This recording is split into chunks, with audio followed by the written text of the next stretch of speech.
Hello and welcome to Mind Shifters Radio. I'm Tim Hayes. I'm your host for the first hour. And today is Friday, November 19th, 2021. As always, we're grateful to everyone who's joining us here today, whether you're listening live or through the archives, as we spend another couple of hours teaching and supporting people in using some of the most powerful, effective, efficient, and accessible tools I've ever encountered in my 47 years plus of doing therapy. These tools are available absolutely free through the tireless efforts of Dr. Michael and Jeannie Rice on the website at whyagain.org. If you go to that page and click on the Start Here link in the upper left-hand corner, it'll take you to a page where you can download and read Chapter 24 of Dr. Michael Rice's book. His book is titled, Why Is This Happening to Me Again? And that particular chapter of the book contains a narrative description of the primary tool in this work. That tool is called the Reality Management Worksheet, sometimes called the Reality Management Wake-Up Sheet.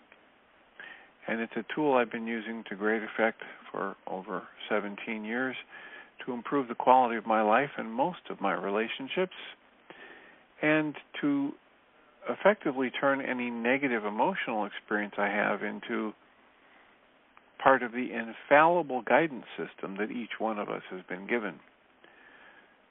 You can also download the actual worksheet process itself. It's a simple PDF file. Click on the link, download it, print it off, copy it, and use it as often as you'd like. You can also download a whole host of audio files of shows just like this one where people have been stepped through that worksheet process, and or called in with powerful testimonials about how the actual application of the tool, just reading about it isn't enough, but the actual application of the tool has yielded positive benefits in their lives. You can also go to your app store and type in the 3 words Heartland Aramaic Forgiveness and get access to a completely free and private app that contains the Reality Management Worksheet, an abbreviated version of that worksheet process, and a copy of the Drag-On Klingon game, which is a wonderful way to introduce these tools to even younger audiences. We hope people do that soon and often. It frequently leads to comments or questions or testimonials. If you have any of those to share with us, give us a call at 563-999-3581. Call that number and press 1. It'll put a question mark by your phone number, and I will announce you by your area code. We're also doing the Course in Miracles workbook lessons this year. Today is the 323rd day of the year. And today's lesson simply reads, I will gladly make the sacrifice, in quotes, sacrifice of fear. The only sacrifice we're asked to give, the only thing we're asked to give up in this work is fear. So it's really no sacrifice whatsoever, but in order to be in direct relationship with the truth of life and this wonderful creation that we're all being given the gift of experiencing, we need to be willing to let go of all of our illusions and hallucinations which generate fear. So here's the commentary from this lesson. Here, fear is the only sacrifice that the Creator asks of any of its offspring. The Creator asks us to give up all suffering, all sense of loss, all sadness, all anxiety and doubt, and freely let the Creator's love come streaming into our awareness. If we do that, it will heal us of pain and it will give us access to that eternal joyous state. Such is the sacrifice you ask of us, Creator, and it's one we gladly make. The only cost of the restoration of the Creator's memory to us as offspring is giving up the fear, giving up the illusion of fear. And if we do this, it helps with the salvation of the world. And as we pay the debt we owe to truth, that merely is letting go of self-deceptions, letting go of images that we worshipped that had no real substance. Capital T truth, what actually is, returns to us in wholeness and in joy. We cease to be deceived, and love, capital L love, the truth of life, the flow of creative energy, has now returned to our awareness, and we are at peace again. For the creation that we have made, this fear is gone, and only the actual truth of life and love remains. So that's lesson 323, and from Pam Grout's book, The Course in Miracles Experiment, lesson 323 is titled, Lighten Up, Francis. She quotes a meme that popped up in her Facebook feed, and the meme says, stress doesn't really go with my outfit. Pam writes, today's lesson is provided by Bill Murray's sergeant in the movie Stripes. On the first night of boot camp, when members of Murray's platoon introduce themselves and a surly, uber-intense recruit stands up and announces, the name's Francis Sawyer, but everybody calls me Psycho. Any of you guys call me Francis, I'll kill you. Also, I don't like anybody touching me. Keep your meat hooks off. Anyone here ever tries to touch me, I'll kill you. At that point, Army Sergeant Hulka, played by Warren Oates, jumps in with this now famous line, lighten up, Francis. And that's what lesson 323 asks me to do. It asks me to close all those open tabs on my brain, to gladly sacrifice all the stress, the anxiety, all sense of loss and sadness. It asks me to take my meat hooks off self-deception and false images. In other words, it asks me to lighten up. So that's our Course in Miracles workbook lesson for today, and the Course in Miracles experiment commentary from Pam Grout. And as usual, we've got about 15 minutes left to take your comments, your questions. 563-999-3581. What's on your mind? How can we support you today? It's been a rather up and down week, some monologues. I shared a worksheet that I did on Wednesday. I just finished a session with somebody that was struggling with the problem of, or the pattern of, putting other people up on a pedestal and assuming that other people are smarter and healthier and have their act together more. And we were discussing, what is the actual impact of that? Is it good? Is it bad? Is it right? Is it wrong? And I encouraged her to just observe, rather than try to label that it's good or bad, right or wrong. Just watch what happens when she enters a situation with the assumption, with the belief, with the mode of operating that says, whoever's here, whoever's running this group, whoever's, the owner of this building or restaurant or business must know more than me, must have their act together, etc. And how does that work out? What does it generate in me as a person when I start with those assumptions? And what does it generate in me if I walk in knowing, understanding, everybody is just a person. Everybody's got their strong points and weak points. Everybody's got things that trigger them from time to time. Willingness to accept that I've been triggered is not a prerequisite for my getting triggered.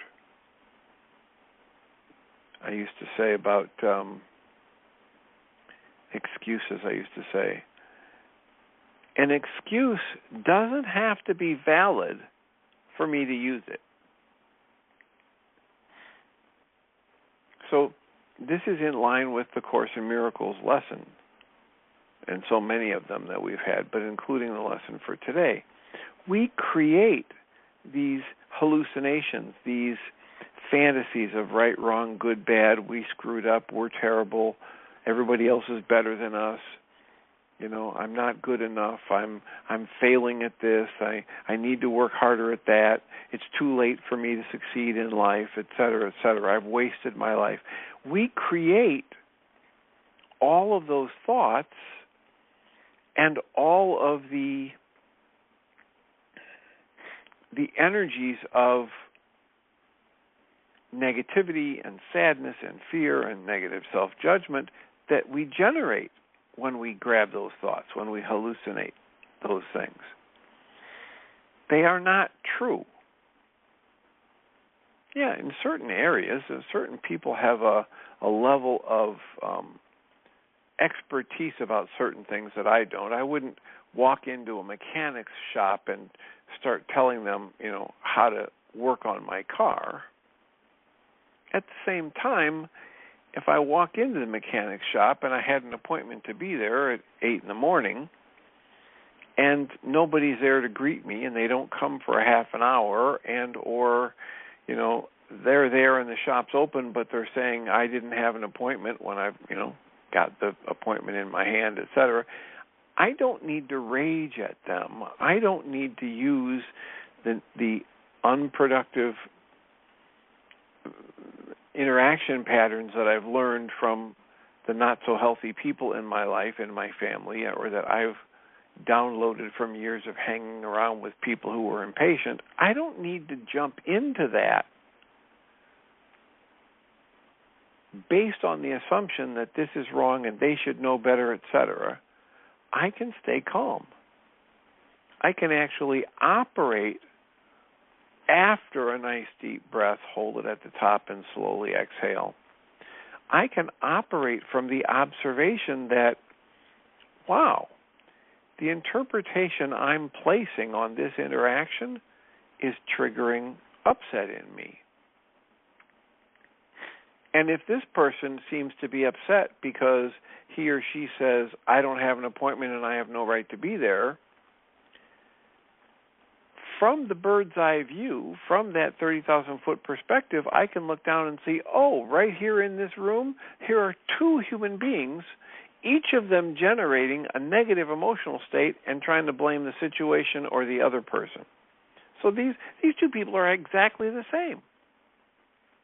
And I can embody that position and breathe and soften, maybe do some EFT tapping or the shortcut that has me rubbing my wrists or my fingers, and I can soften and gain a much more useful perspective before taking an action or making a statement, which, if I do it from the negative perspective, is just going to make the situation worse, not better.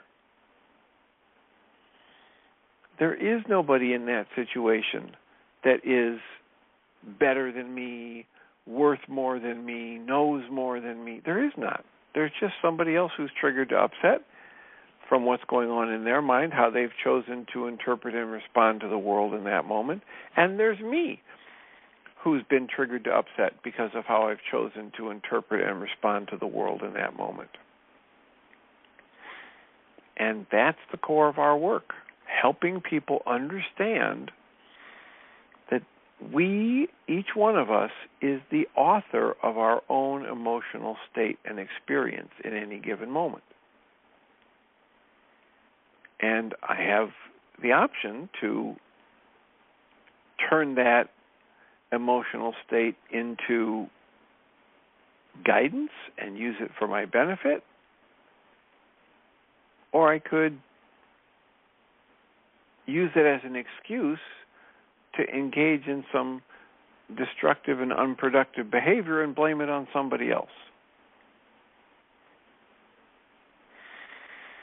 So that's why I presented the worksheet that I presented on Wednesday, because the more we are willing to say, wow, I'm I'm stuck in the negative thought pattern, or wow, I keep generating a negative emotion about this. This is mine.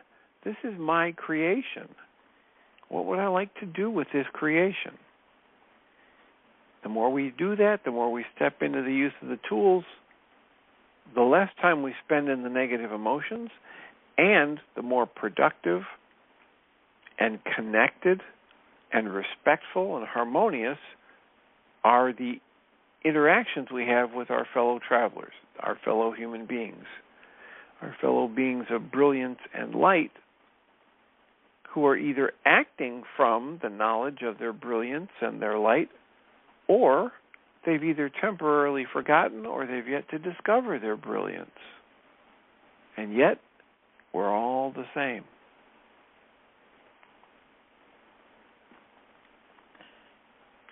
So, how can we support you today? We've got about 40 minutes left. Conversations, topics, suggestions for people to interview. I have another interview coming up after the show today with another functional medicine practitioner, hoping to get more people aware of the fact that there are many, many ways to look at a system, the whole system approach to things, and work to identify a cause for a physical, mental, or emotional pain or discomfort, rather than just medicating or in some other way temporarily alleviating the discomfort or the symptoms that someone might come in and ask for help with. And the more we can do that, both with physical and mental and emotional problems, the more we can alert people to the truth that there are so many good ways to start getting at cause rather than continually chasing after symptoms.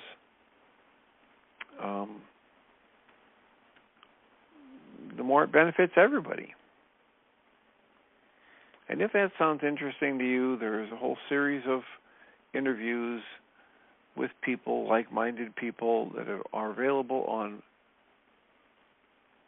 journeysdream.org website. And you can get access to the podcast there at journeysdream.org/podcast. And that's another thing we encourage people to take advantage of soon and often, because it's got some good material. It's got lots of, I think we've got 79 interviews that have been published, and it's a wonderful free resource. And it's a great way to just start exploring. And if you explore one or two podcasts, follow some of the links in the person's bio or the websites they're associated with, you might find something that's useful to you, or you might find something that's useful to a friend or a family member that's struggling with some mental health challenges.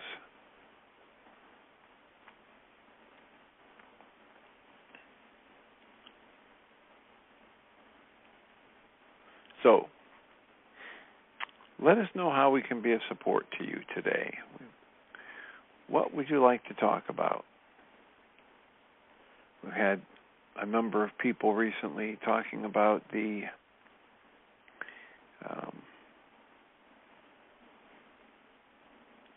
both the Gabor Mate book, In the Realm of Hungry Ghosts, and the book by Bessel van der Kolk on trauma, and his book is titled The Body Keeps the Score. And one of the similarities between these two books is that the wealth of research that they cite on how trauma actively shapes the development of the human brain when trauma happens to children. And there's a study about ACEs, adverse childhood events, and it's one of the more widely researched or widely quoted studies, and it's kind of mind-boggling at this stage of the game to realize how long people went assuming that whatever happened to kids when they're younger doesn't affect them when they're older. And it's really mind-boggling when you understand that people actually have energetic impressions and downloads that happen in utero. That they have studies about how when parents sing, play music,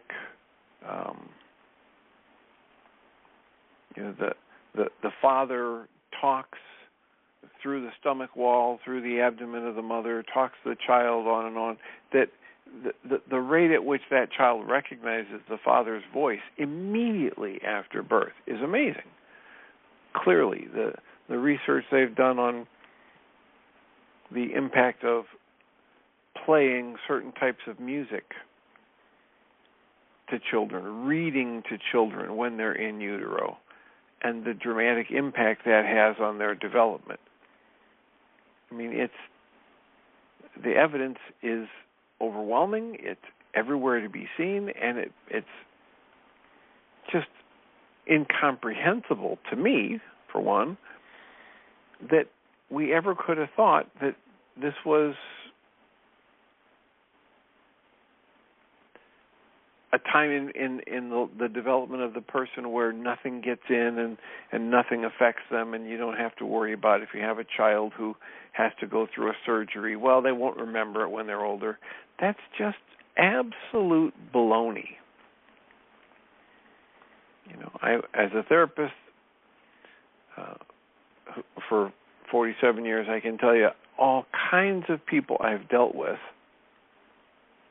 who have trauma still in their system, and trauma that affects their development, their interactions with other fellow human beings, decades after this so-called neutral event of having to have surgery as an infant or a toddler. And if that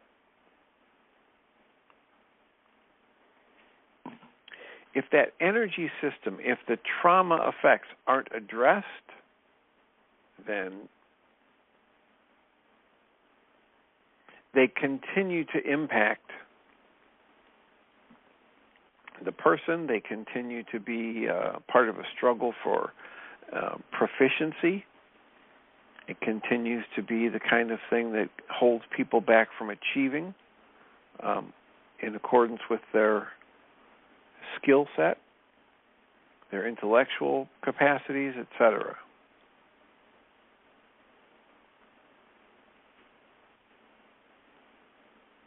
So while not everybody is going to be able to tap into and benefit from those two books, because they're quite big and wordy and they have a lot to do with, they're quite beneficial for practitioners who do therapy with clients. But there's a lot of good material in there about just how negatively trauma and traumatic events impact the actual brain development, the actual physical structures of the brain when we are subjected to trauma as children. And it's completely understandable why some people have significant artistic ability, whether it's in music or art and drawing or sculpting or painting, pottery, and they've demonstrated it at some point in their life. It it was clear. They would sit down at the piano and play beautifully, or they would, the first time they got their hands on some modeling clay, they made something that looked like it belonged in a museum. And yet, when they've had a significant amount of trauma in their lives, it's common for them to shut that off, to shut it down, and to be living a life where they're not expressing their creativity. They're not sharing their creativity. And it's all understandable in terms of the trauma.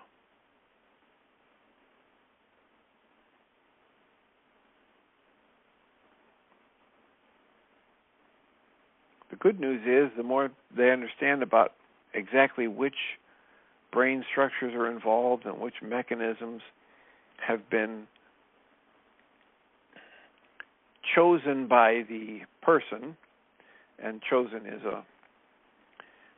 a misnomer, but those patterns that have been developed as a defense against the abuse, the more that's understood, the more it's possible to develop therapies and processes and techniques that can help people resolve the effects of past traumas. And that's what many people like Bessel van der Kolk and Peter Levine and many others that study trauma, people like Dr. Pat Ogden that created the Sensory Motor Psychotherapy Institute, they're geared towards making a difference by developing actual tools to help people resolve the effects of past trauma and be able to move forward in their life with greater freedom and flexibility and greater access to their intelligence, their emotional intelligence, their intellectual intelligence, and their creativity.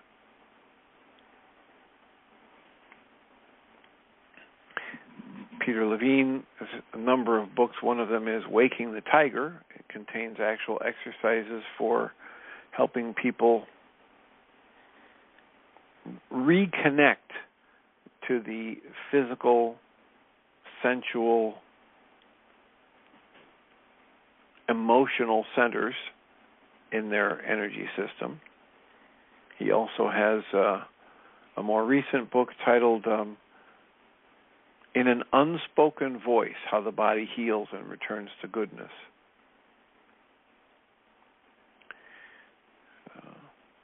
As I've mentioned, and we talked about to some degree a while ago, Gabor Mate has the book In the Realm of Hungry Ghosts, where he's written extensively about his years of working in one of the most challenging environments in all of Canada, and working with drug addicts and homeless people, and learning to treat them with respect,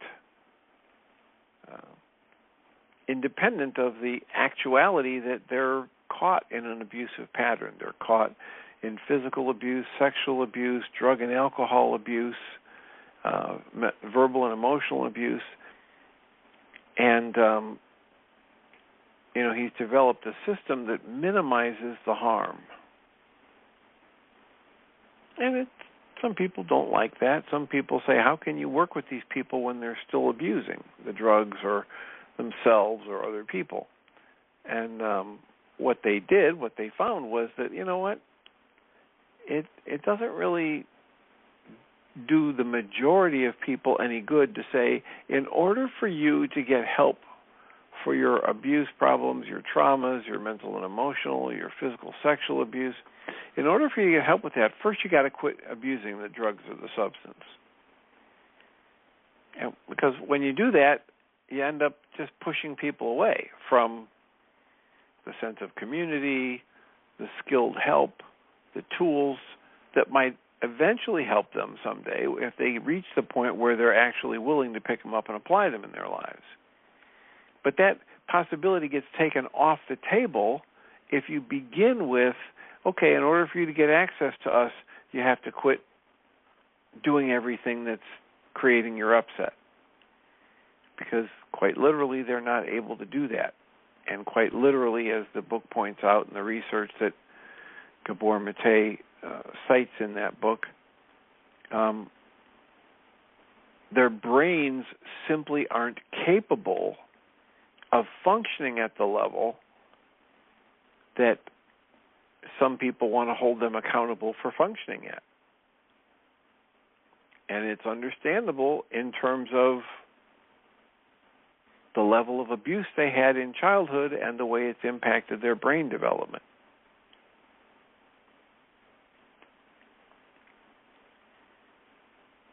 So, what's on your mind today? How can we support you? We've got about 26 minutes left. 563-999-3581. Do you have a question about the worksheet I did on Wednesday? Do you have a question about what a worksheet is? There's no question too basic and no question too advanced. Some people think they have a very advanced question, and most often it comes right back to the basics. So I will be brave and say we'll handle whatever question you have. 563-999-3581.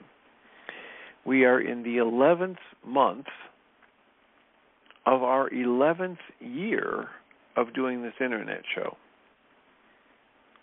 So anything you might have heard in the intervening years since you first tuned in, whether that was yesterday or today or 10 and a half or 11 years ago, that topic is open for discussion. What would serve you to discuss today?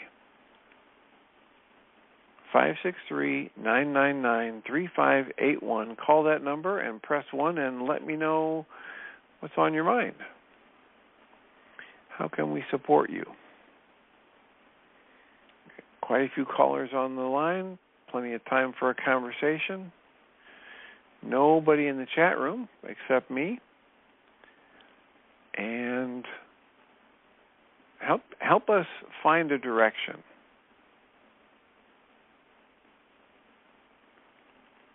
What would benefit you to have us talk about? I've had a number of people over the years talk to me about when they do research, they find that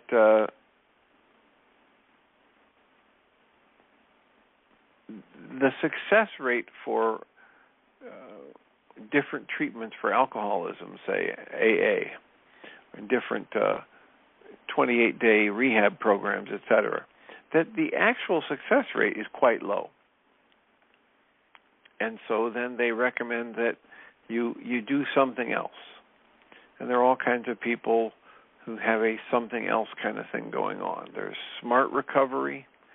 You might have heard about SMART recovery. There's rational recovery. There's some programs from other countries that say we have a much better success rate. But you can look into smart recovery at smartrecovery, all one word, .org. And it talks about being an international nonprofit organization that provides assistance to individuals seeking abstinence from addiction. The SMART acronym stands for Self-Management and Recovery Training. There are also people that advertise that they've got a better system. There's a James Swanwick who has a program, and he'll send you the ebook for free, and then immediately they'll start offering you coaching sessions that you can pay for. There's rational recovery, And on a regular basis, when I used to do more Sunday church talks at Unity churches and Unitarian Universalist churches and religious science churches, and I used to attend at Christian Science churches. I didn't give talks there. They don't really have outside people give talks. But at all the 4 or 5 different churches that I used to attend, if people would hear me talk, they would routinely come up after the talk and say, wow, you've spent a lot of time in the rooms. You've spent a lot of time in AA. You've spent a lot of time in rational recovery. And I have to tell them honestly, no, that's not the case. The case is that the truth is just the truth. And there's a lot of good material in any substantial program that's been around for any length of time. And it might be dressed in a slightly different jargon. It might have slightly different acronyms and different metaphors. And yet what works is just like everything else that works. When we come to understand that we are the creator of our experience, and careful here, we're not the creator of everything that happens around us, but we are the creator of how we experience that. We are the creator of our interpretation and response to life events. I had a person in my office earlier today, and she was talking about how intensely the programming of her childhood has set her up to judge herself as less than and other people as smarter than. And that creates a very powerful experience for her. And as she's been working in therapy and she's been doing some of the goal canceling and some EFT tapping and some take that breath and step back before responding, she's watching herself develop entirely different patterns of response than she's ever had before in her life. She's creating a very different experience in her life, despite the fact that the same people are around doing the same knee-jerk, nasty, insulting, aggressive, ignoring kinds of behaviors. She used to look at those behaviors and use them as something in this blank screen to project her interpretation on to justify her rage or her attack or her isolating from that person.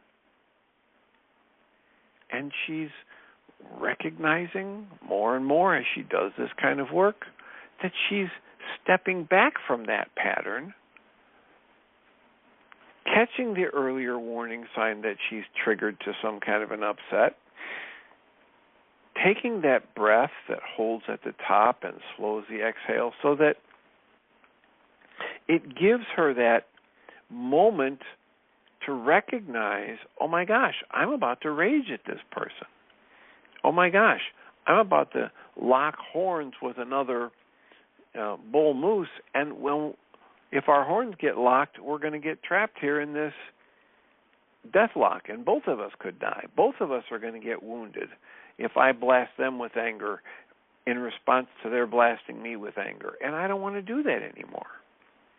And she's noticing that she can shift the way her mind forms pictures and interpretations about these people and their angry or rude or incomplete response.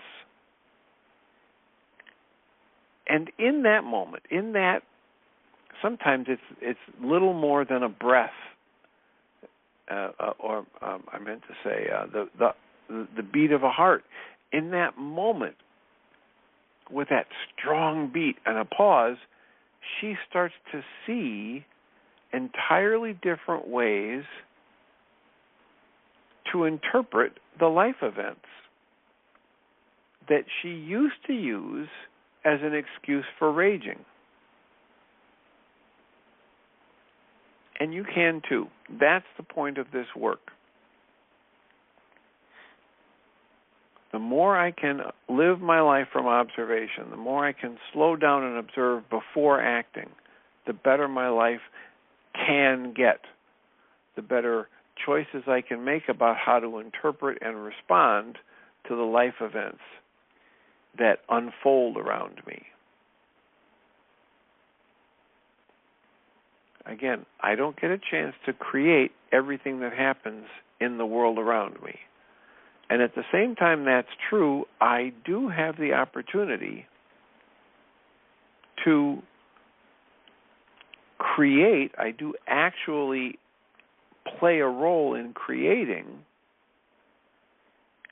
everything about how I experience the world as it's unfolding.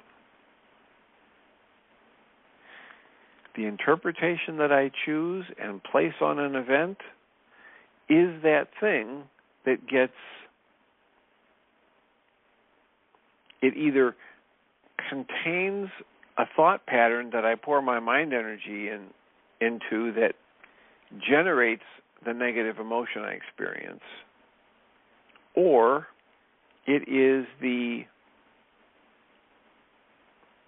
same resonant frequency, it's got the same energy pattern to it as some negative emotional state I experienced in the past, and I've downloaded and I'm carrying it with me into this life situation.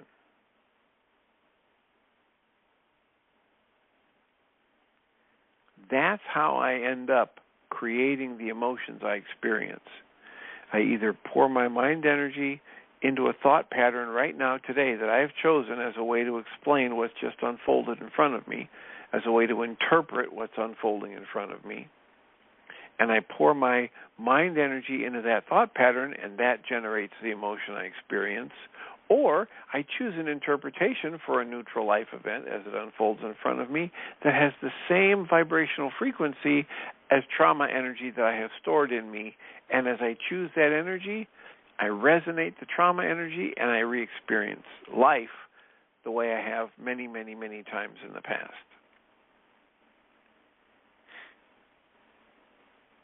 There's a specific tool available on whyagain.org for that. It's called the 3 Early Memories of Conflict. And it's one of the more powerful. It's one of the top 3 or 4 of the many different tools that Michael and Jeannie offer. I'll say it again. I recommend that people routinely, once every 6 months or so, if you're new to this, once a month, go and fill out that 3 Early Memories of Conflict tool and step through the use of it the way it would be recommended in the instructions for that tool on whyagain.org, and watch the magic. Watch what you can learn about your kind of brainwashing. You're walking through the world as an automaton. You're living the same pattern in your life over and over and over again. Some patterns that every one of us has downloaded in our first 5 or 6 or 7 or 8 years, depending upon the research that you like to quote. That pattern becomes something that we replay over and over and over again every time it's resonated. That's a very constricting, a very limiting part of being human. And if I don't become aware of it, I can't change it. And the 3 Early Memories of Conflict tool is it's a powerhouse tool. It's like a bulldozer to remove a driveway. It is a specific tool that can shine the light for me on how I'm not really interacting with people as a competent adult whenever I'm triggered to think of a situation as being conflictual or, confrontational. All I'm doing is replaying what I learned and downloaded in the first 5 or 6 or 7 years of life. And if I become aware of that as an adult, and especially if I have some of the other tools that Michael and Jeannie make available, I can actually make some quick, effective, efficient progress at undoing that pattern. I can step into a level of liberty and an ability to respond differently the next time that a conflictual situation or a confrontational situation develops in my life, or I interpret a situation as being conflictual or confrontational. But if I don't understand what I've brought with me into this situation and all of the different ways that I have replayed it over and over through the years, if I don't understand that, I don't have the option to change. I can't fix a problem that I don't know exists.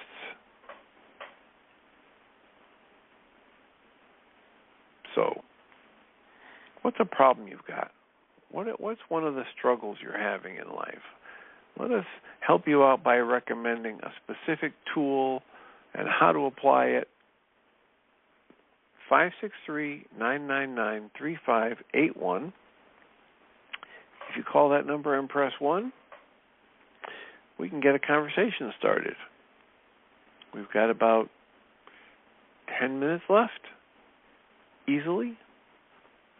And then Michael and Jeannie should be here for the second hour of the show. So how can we support you today? 563-999-3581.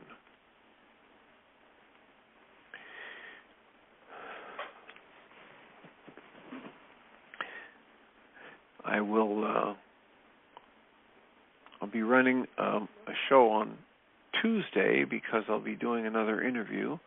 I'll be running the audio from the interview with Dr. Richard Moss this next Tuesday.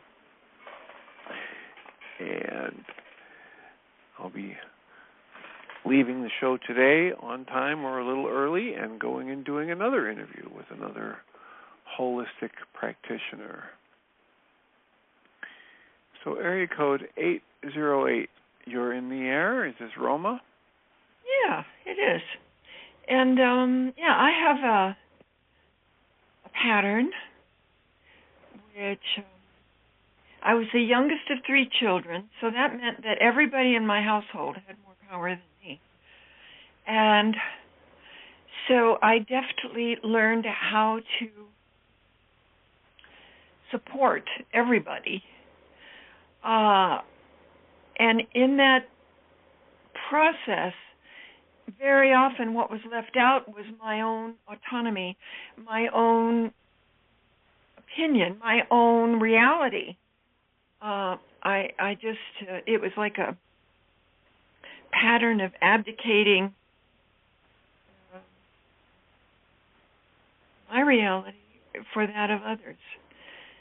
And as an adult, I worked for many years to reclaim that, and it was difficult. I had to face anger and frustration. I had to face a lot of emotion. So I think people who have known me for a while might be surprised that I perceive myself this way, because I sometimes come off as kind of loud and opinionated, I think. But that was part of the healing, development of the healing of that experience of feeling so muted in the face of all the dominant energies around me. So that is the pattern that I'm looking at.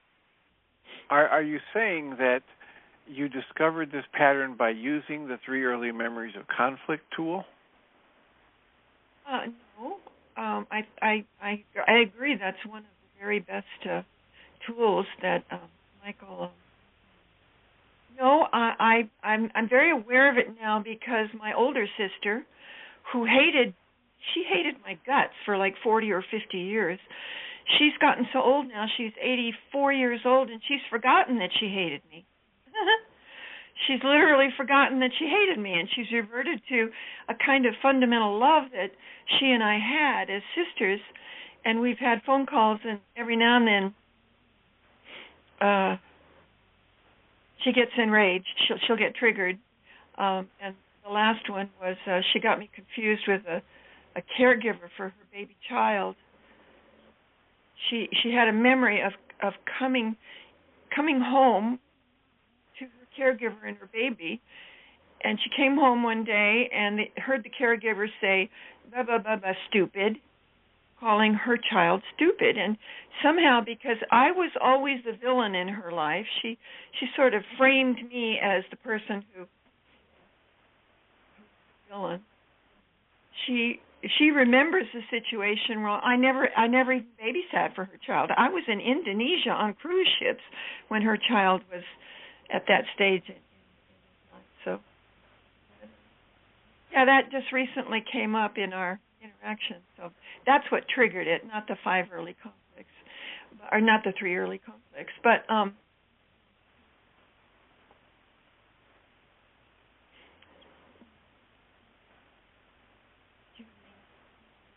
to offer. Are you there, Roma? Yeah, are you there? Yeah, I'm just waiting. You dropped out. Oh, okay. Okay, yeah, well, that's what you have to offer. I'm glad that at least at this stage of your life with your sister, it's less contentious and more loving. Yeah, me too. It was a miracle. It was a complete miracle. But every now and then, the miracle turns to hell again. This is about the 3rd time this has happened since she started wanting to connect with me by phone. And it's profoundly upsetting for me. I mean, it grieves me deeply. Oh gosh. Well, good thing we have all these tools to help dismantle that upset. The grief, I did a worksheet on this yesterday, and underneath the grief, I found anger in me that I get treated this way. I mean, it makes me angry. I get angry, and but I've been in denial about my anger. She was my mother, and I saw her as the problem, so she felt that my mother and I were the enemy. Oh gosh! And of course, my mother's dead now. Okay, and of course, it doesn't make you angry, but you can generate quite a bit of anger when you are in those situations if you interpret them a certain way. And that's just the way we talk about it in this work as a way to help people understand that the tools that Michael and Jeannie offer are actually available to change the constructs that we use to create our own emotions. So we don't. Well, what I started the worksheet out with yesterday was pain, hurt, pain, and hurt. But when I did the worksheet, the fine layer of the film of hidden emotions came up, and I found the anger that I felt because I had never been aware of it before. I had certainly never acted on it, and I hadn't even been aware that I was angry. So the anger was like a big revelation for me yesterday. All right. Well, revelations slightly are good. Different than what you were assuming, I think, a moment ago. So I have no idea what I was assuming, but I was just referring to I think you were assuming that I've been angry, consciously angry about the situation for years. I wasn't talking about your anger. I was talking about the words you used to say that it was upsetting, and I was just trying to help clarify for the audience that when we speak that way, we like to clear it up and get to more accurate speech that describes, I create my own anger, I create my own sadness, etc. Right. Yeah. So anyway, I was just responding to your invitation to people to call in if they had an issue. All right. I appreciate that. Thank you. It's nice to hear from you, and I'm glad that you're, at least for certain periods of time in your interaction with your sister, having more of a loving experience. Yeah, right. I'm so frightened of calling her back and saying, Joanne, I think you got me confused with one of your caregivers. Because when she said the last time we talked, when she said that I had called my little nephew stupid, I've lost my memory to the degree that I said, well, Joanne, if I said that, I'm terribly sorry. But I realized when I got off the phone that I never said that, and that she had me confused with one of her hired caregivers. But I haven't had that conversation with her yet. And I have so much fear. I have so much fear about trying to have that conversation. Okay, it's a good thing that you've got the tools. The reality management worksheet would be a good one.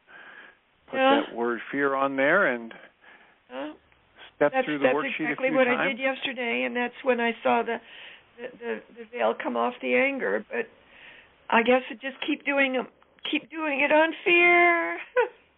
That would be good. Fear and pain. It's fear and pain. And as you do that, it would be good to soften and breathe even as you're crying so that the energy doesn't get trapped in your system and you don't keep replaying the negative thoughts. As soon as I soften my physiognomy, the emotion disappears completely. That's what happens to me. Doesn't it happen with other people too, or not? No. Oh no. It's as if. As a matter of fact, some people feel it more intensely when they slow down and breathe, and then they keep the energy moving so it can actually move through them. Yeah. So I guess that's one thing. I thank you for the call. We've run out of the time for my first hour. You can certainly stay on and chat with Michael and Jeannie. But I appreciate the call, and I will mute you so we can do the transfer of switchboarding. And I will remind us all that we come from love. We're made of the stuff we call love. We actually are love, and everything else is false. Welcome, Jeannie Rice. Thank you, Dr. Tim. I hope you have a good next interview.